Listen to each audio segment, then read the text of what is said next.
നിങ്ങൾ എന്താണ് ഈ പറയുന്നത്? എവിടുന്നാണ് നിങ്ങൾക്ക് ഈ വാർത്ത കിട്ടുന്നത്? വളഞ്ഞിട്ട് പിടിക്കാൻ നോക്കിയ മാധ്യമപ്പടയ്ക്ക് മുന്നിൽ ഷാഫി പറമ്പിൽ ആഞ്ഞടിക്കുകയാണ്. ഒരിഞ്ച് പോലും വിട്ടുകൊടുക്കാതെ പെയ്തിറങ്ങുന്ന ചോദ്യങ്ങളെ തനിക്ക് മാത്രം കഴിയുന്ന ശൈലിയിൽ ഷാഫി തട്ടിമാറ്റുമ്പോൾ കേരള രാഷ്ട്രീയത്തിൽ പുതിയൊരു ചർച്ചയ്ക്ക് തുടക്കമാവുകയാണ്. ഷാഫി പറമ്പിൽ എന്ന യുവനേതാവിനെ മാധ്യമങ്ങൾ വളഞ്ഞത് എന്തിനായിരുന്നു? കഴിഞ്ഞ കുറച്ചു നാളുകളായി കേരള രാഷ്ട്രീയത്തെയും പ്രത്യേകിച്ച് കോൺഗ്രസ് രാഷ്ട്രീയത്തെയും പിടിച്ചുലച്ച ശശി തരൂർ എന്ന പ്രതിഭാസത്തിൻ്റെ ഡൽഹി യാത്രയ്ക്ക് പിന്നിൽ ഷാഫിയുടെ ബുദ്ധിയാണോ പ്രവർത്തിച്ചത് എന്നാണ് ചോദ്യം. ഈ പുകപടലങ്ങൾക്കിടയിലേക്കാണ് ഷാഫി പറമ്പിൽ എന്ന പേര് വലിച്ചിഴക്കപ്പെട്ടത്. തരൂറിനെ ഡൽഹിയിലെത്തിച്ച് പ്രീണിപ്പിച്ച് കോൺഗ്രസ് ലൈനിലാക്കിയത് ഷാഫിയാണോ എന്ന ചോദ്യവുമായി മാധ്യമങ്ങൾ വളഞ്ഞപ്പോൾ കണ്ടത് ഷാഫിയുടെ മാസു മറുപടികളായിരുന്നു. റോഡിലിറങ്ങാൻ പറ്റാത്ത വിധം വാർത്തകളുടെ മാലപ്പടക്കം പൊട്ടുകയായിരുന്നു കഴിഞ്ഞ ദിവസങ്ങളിൽ. ഒരു വശത്ത് തരൂറിൻ്റെ ജനപ്രീതിയും മറുഭാഗത്ത് പാർട്ടിക്കുള്ളിലെ തന്നെ ചില തർക്കങ്ങളും മാധ്യമങ്ങൾ ആഘോഷമാക്കി മാറ്റിയ സമയം. ഈ പ്രതിസന്ധി ഘട്ടത്തിൽ ഒരു അനുനയ നീക്കത്തിന് ഷാഫി പറമ്പിൽ മുന്നിട്ടിറങ്ങി എന്ന വാർത്ത രാഷ്ട്രീയ വൃത്തങ്ങളിൽ കാട്ടുതീ പോലെ പടർന്നു. പക്ഷേ മാധ്യമങ്ങളുടെ ഈ ചോദ്യത്തിന് മുന്നിൽ ഷാഫി പതറിയില്ല. താൻ ഇടപെട്ടു എന്ന് പറയുന്നതിലെ യുക്തിയെയാണ് ഷാഫി ചോദ്യം ചെയ്തത്. തരൂർ ഒരു വർക്കിംഗ് കമ്മിറ്റി മെമ്പറാണ്, സീനിയർ ലീഡറാണ്, എത്രയോ തവണ MP ആയിട്ടുള്ളൊരു വ്യക്തിയാണ്. അദ്ദേഹത്തിന് പാർട്ടിയുമായി സംസാരിക്കാൻ തൻ്റെ ആവശ്യമുണ്ടോ എന്ന ഷാഫിയുടെ മറുപടിയിൽ വിനയവും ഒപ്പം കൃത്യമായ രാഷ്ട്രീയവും ഉണ്ടായിരുന്നു. അത്ര വലിപ്പമൊന്നും തനിക്കില്ലെന്ന് അദ്ദേഹം ആവർത്തിച്ച് പറയുമ്പോഴും മാധ്യമങ്ങൾ വിടാൻ ഭാവമില്ലായിരുന്നു.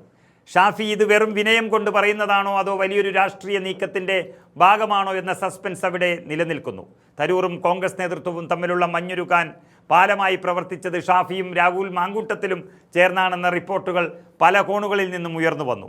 മാധ്യമപ്രവർത്തകർ പേരെടുത്ത് ചോദിച്ചിട്ടും ഷാഫി ഇത് പാടെ നിഷേധിച്ചു. നേതാക്കൾ തമ്മിൽ നേരിട്ടാണ് സംസാരിച്ചതെന്നും അതിൽ തൻ്റെ പങ്കിനെക്കുറിച്ച് ആലോചിക്കാൻ പോലും കഴിയില്ല എന്നുമാണ് അദ്ദേഹം പറഞ്ഞത്. എങ്കിലും രാഷ്ട്രീയ നിരീക്ഷകർ കരുതുന്നത് മറ്റൊന്നാണ്. പാർട്ടിയിൽ തരൂർ ഒറ്റപ്പെടുന്നു എന്ന തോന്നലുണ്ടായപ്പോൾ, യുവാക്കളുടെ പിന്തുണ തരൂരിലേക്ക് ഒഴുകിയപ്പോൾ അവിടെ ഷാഫിയുടെയും സാന്നിധ്യമുണ്ടായിരുന്നു എന്നത് തള്ളിക്കളയാനാവില്ല. തൻ്റെ വലുപ്പത്തിനപ്പുറത്തുള്ള കാര്യങ്ങൾ വെറുതെ അവകാശപ്പെടാൻ താനില്ലെന്ന് അദ്ദേഹം പറയുമ്പോൾ അത് പാർട്ടിക്കുള്ളിലെ ഐക്യത്തിന് വേണ്ടിയുള്ളൊരു കരുതലായും കാണാം.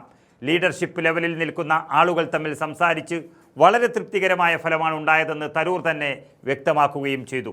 അത് തന്നെയാണ് ഷാഫിയും ആവർത്തിക്കുന്നത്. പാർട്ടി ഇപ്പോൾ ഒറ്റക്കെട്ടാണ്. വരാനിരിക്കുന്ന തെരഞ്ഞെടുപ്പുകളിൽ തരൂർ സജീവമായി ഉണ്ടാകുമെന്നത് പ്രവർത്തകർക്ക് നൽകുന്ന ആവേശം ചെറുതല്ല. ആ ആവേശത്തിൻ്റെ ക്രെഡിറ്റ് തനിക്ക് വേണ്ടെന്ന് പറയുമ്പോഴും ഷാഫി എന്ന നേതാവിൻ്റെ പക്വത അവിടെ പ്രകടമാണ്. ചോദ്യങ്ങൾ എത്ര കടുപ്പമേറിയതായാലും അതിനെ പക്വതയോടെ നേരിടാനും പാർട്ടിയുടെ താല്പര്യം സംരക്ഷിക്കാനും ഷാഫിക്ക് കഴിയുന്നു. മാധ്യമങ്ങൾ വളഞ്ഞിട്ട് പിടിക്കാൻ നോക്കിയപ്പോൾ ഷാഫി ഒടുവിൽ ഒരു കാര്യം കൂടി ഉറപ്പിച്ചു പറഞ്ഞിരിക്കുന്നു. ഇത് വ്യക്തികൾ തമ്മിലുള്ള പ്രശ്നമല്ല, പാർട്ടിയുടെ വളർച്ചയാണ് പ്രധാനം.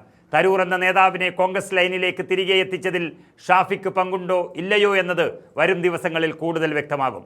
എങ്കിലും താൽക്കാലികമായി ആ സസ്പെൻസ് ഷാഫി അവസാനിപ്പിച്ചിരിക്കുകയാണ്. മാധ്യമങ്ങൾ വാർത്തകളുടെ മാലപ്പടക്കം പൊട്ടിക്കുമ്പോൾ അതിനെ തരിപ്പണമാക്കുന്ന മറുപടികളുമായി ഷാഫി പറമ്പിൽ മുന്നേറുകയാണ്.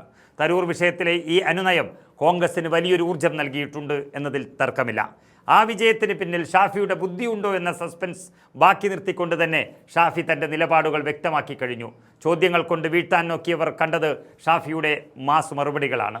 വരും ദിവസങ്ങളിൽ ശശി തരൂറും ഷാഫി പറമ്പിലും ഒരേ വേദിയിലെത്തുമ്പോൾ ഈ മറുപടികളുടെ അർത്ഥം രാഷ്ട്രീയ കേരളം ഒന്നുകൂടി ചർച്ച ചെയ്യുമെന്ന് ഉറപ്പാണ്.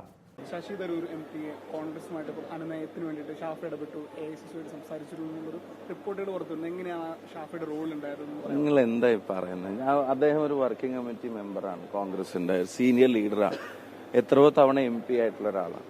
അദ്ദേഹത്തിന് പാർട്ടിയായിട്ടുള്ള സംസാരിക്കാനുള്ള ഒരു കാര്യത്തിൽ ഞാൻ ഇടപെട്ടു എന്നൊക്കെ പറഞ്ഞത് എവിടെ നിന്നുണ്ടായ വാർത്തയെന്ന് എനിക്ക് അറിഞ്ഞൂടാ. അത്ര വലുപ്പം എനിക്കില്ല. അവര് കോൺഗ്രസിന്റെ പരമോന്നത ബോഡിയിൽ വർക്ക് ചെയ്യുന്ന ആളുകളാണ്. സംസാരിച്ചത് കോൺഗ്രസ് പ്രസിഡന്റുമായിട്ടാണ്, പിന്നെ രാഹുൽ ഗാന്ധി ആയിട്ടാണ്.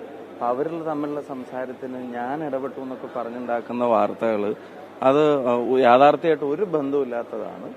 പ്രോപ്പർ ചാനൽ അവർ ലീഡർഷിപ്പിൽ നിൽക്കുന്ന ആളുകളല്ല. അവർ തമ്മിൽ കമ്മ്യൂണിക്കേറ്റ് ചെയ്യാൻ തന്നെ വേറൊരാളുടെ ഇടപെടൽ നേരിട്ട് നടത്തിയ സംസാരം ഒരിക്കലും അങ്ങനെ ഒരു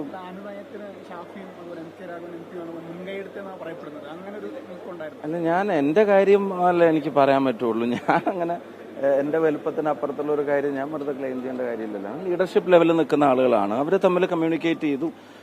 വളരെ സാറ്റിസ്ഫാക്ടറി ആയിട്ടുള്ള ഒരു റിസൾട്ട് ആണെന്നുള്ള അദ്ദേഹം തന്നെ പുറത്ത് പറഞ്ഞു. പാർട്ടിയായിട്ട് യോജിച്ചു, പിന്നെ സ്ട്രോങ് ആയിട്ട് മുന്നോട്ട് പോകാനുള്ള ഈ ഇലക്ഷനും മറ്റു കാര്യങ്ങളിലൊക്കെ സ്ട്രോങ് ആയിട്ട് സ്റ്റെപ്പ് ഇൻ ചെയ്യാനുള്ള തീരുമാനം എടുത്തു എന്നുള്ളത് ഞങ്ങളൊക്കെ അതിനകത്ത് സന്തോഷിക്കുന്ന ആളുകൾ. അതിനപ്പുറത്തേക്ക് വേറെ റോളൊന്നും എന്നെപ്പോലെ ഒരാൾക്ക് അതിനകത്തില്ല.